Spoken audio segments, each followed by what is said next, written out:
Hello friends, I am Professor Wayam Khan and today we'll cover another topic of inventory models, and today we are also going to study some of the theoretical part from the inventory model, and today we will be covering the topic that is costs involved in inventory control models. Now whenever I am calling inventory control model, so it means it is your physical stock of raw material, either raw material or your finished good or your in process material. So such kind of inventory is associated or comes with some cost. You have to pay some cost for keeping this inventory. Now in the olden days, the people used to say that having some inventory is like having some property, like having some amount with you, but the concept is totally changed. Nowadays the inventory is treated as your liability. It is treated as a liability rather than the asset. Okay, so that's why people or the industry nowadays is trying to minimize the inventory cost or trying to minimize the inventory. Therefore they uh, study the different cost associated with holding this inventory or uh, keeping this inventory, and they try to reduce this cost at minimum. Okay, now the cost which are associated with inventories or inventory control, first type of cost, that is the major cost, is holding cost. Now this holding cost is also called as carrying cost also, because this is the cost associated with carrying or holding goods in the stock. Whenever you are keeping some stock or whenever keeping some of the product to cost some uh, carrying cost with them. Okay, now cost associated with carrying or holding goods in stock is known as carrying or holding cost. Now this is generally represented by C1 or CH, and this cost is per unit of goods for a unit of time respectively. Like suppose you have some component or you have a finished good product which costs around 100 rupees, or which is having a cost 100 rupees. Now keep these if you keep this particular product for 10 days, or say if you keep this particular product for 5 days, and there are 10 number of units, so these 10 units multiplied by 100 and multiplied by 5 will be your holding cost. Okay, because this cost is directly proportional with your number of units of goods, as well as the number of units kept for unit of time. Okay, now however cost is assumed to be varying directly. This cost varies directly with the size of inventory as well as with the time. Like I said before, it is dependent on the number of units that you are holding, and it is also dependent on the time that you are keeping your inventory. Okay, now the components constitute the holding cost are as follows. The following components or following costs are considered as holding cost. So first is invested capital cost. It is also called as interest charged on capital investment. This is the most important component, so its rate of interest should be investigated carefully. This is nothing but the capital cost required uh, for your inventory and the interest that is being charged on capital investment. Okay, now second cost is record keeping cost and administrative cost. This is a cost which is associated for maintaining the records and necessary administration work, and this signifies the need of keeping funds for maintaining of records and necessary administration. This cost, you can say, is the cost of your office work. Then there is third type of cost, which is handling cost. It includes all costs associated with movement of stock, such as cost of labor, your overhead cost, and other machinery required for this purpose.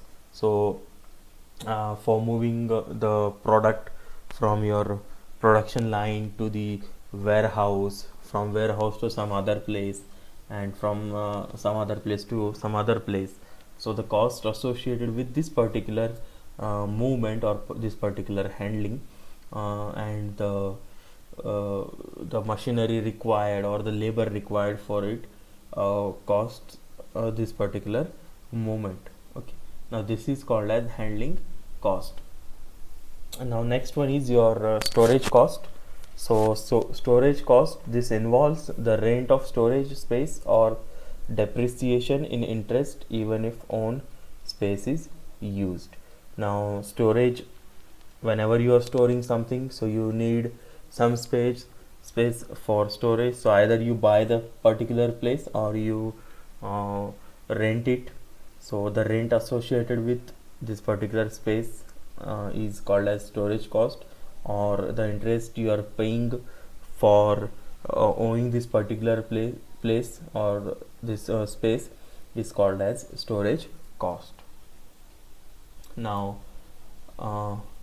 next one is your depreciation, deterioration or obsolescence cost, and such cost is due to the item in stock being out of fashion, or the item undergoes chemical changes during your storage, like rusting or breakage or spoilage.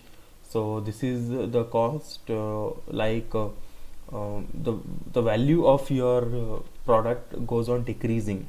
Okay, so therefore this cost is called as depreciation cost or deterioration cost, because the items day by day gets, you can say, their value day by day gets reduced, and therefore the item sold, or you can say item sold at the end of a particular period costs some depreciation in it.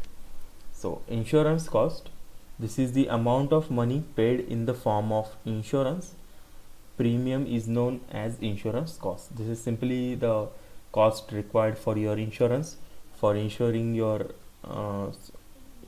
components, say your product, say your raw material. So this is the cost directly associated with your insurance. There is again purchase cost or production cost, which is associated with the production of the product. Now purchased price per unit item is affected by the purchase due to discount or price break. Production cost per unit item depends upon length of production time. Now production cost per unit item, it particularly depends upon the length of your production time. The longer your production time, the more will be your production cost per unit item. Now this is particularly related with the producing some goods. Now next one is selling price or salvage cost. It is the price at the time of your sale of the product. When the demand for an item is affected by its quantities in stock, the decision model of the problem depends upon profit maximum and in revenue, say sales tax, etc., from the sale of items. Generally, salvage cost is combined with storage cost and not considered independently. Now this is the cost, or this is your selling price, or the cost at the time of your sell. Okay, now this is not considered separately, it is added in your holding cost. Okay. Now your holding cost can be computed by, or it is found with the help of this particular formula, that formula is cost of carrying 1 unit of time for a given length of time. Say cost of carrying 1 unit of item is 10 rupees for a day into average number of units carried for a given length of time is 10 rupees 10 for a day for a item, and it is multiplied with the average number of units. Say 10 number of units are holded, or you can say are hold for a day, so 10 multiplied by 10, the cost will be 100 rupees for a day for holding 10 units of product. So this is a very simple formula. You can use it for calculating carrying cost, that is your C1 or CH. Now next one is shortage cost or stock out cost. Now this is a kind of penalty cost whenever you are not able to deliver the product on time, or whenever there is a demand and you are unable to meet that particular demand, so there is shortage of item. So for this particular shortage period you do not sell any kind of item. So therefore if you would have sold some items during this product during this particular period, so you would have gained some profit. ये वो cost है जो आपको shortage के दौरान पे करना पड़ता है, या शॉर्टेज के दौरान ये कॉस्ट आती है जब आपका डिमांड जो है वो ज़्यादा है, आपके पास में अवेलेबल मटेरियल या अवेलेबल प्रोडक्ट कम है, तो आप सामने वाले को कुछ दिन के लिए वेट कराते हो, और क्या होता है उसकी वजह से कि जब जो वेटिंग है या जो भी शॉर्टेज का पीरियड है, इस पीरियड में अगर आपके पास में वो प्रोडक्ट अवेलेबल रहता था तो आपको उतना प्रॉफिट ऑलरेडी हो चुका होता था, बट इसमें डिले आ गया तो आपका जो प्रॉफिट है वो भी डिले हो गया है। सो इसके लिए इसको बोलते हैं एक किस्म का penalty. So these are penalty costs that are incurred as a result of either delay in meeting the demand or inability to meet it at all due to running out of stock. Now it is generally denoted by C2 or CS per unit of goods for specified period. मतलब कितने period के लिए shortage आया था उतने period का consider करके हम क्या करते हैं, पर यूनिट उसका कॉस्ट निकालते हैं। This cost arises due to shortage of goods. Sales में भी लॉस्ट हो सकता है कि जो कस्टमर है वो वेटिंग पीरियड के बाद वापस लौटे ही ना, तो वो जो आप सेल करने वाले थे वो सेल भी क्या हो जा रहा है, आपका मिस हो रहा है। सो उतना आपको क्या हो रहा है, इसकी वजह से लॉस हो रहा है, उतना यूनिट अमाउंट क्या हो रहा है, आपका लूज़ हो रहा है। सो ये है वो cost, shortage cost. The next one is setup cost. This is a cost, fix cost, ये फिक्स टाइप का कॉस्ट है, and which is associated with obtaining goods through placing of an order और परचेसिंग और manufacturing और setting of a machine before start of production.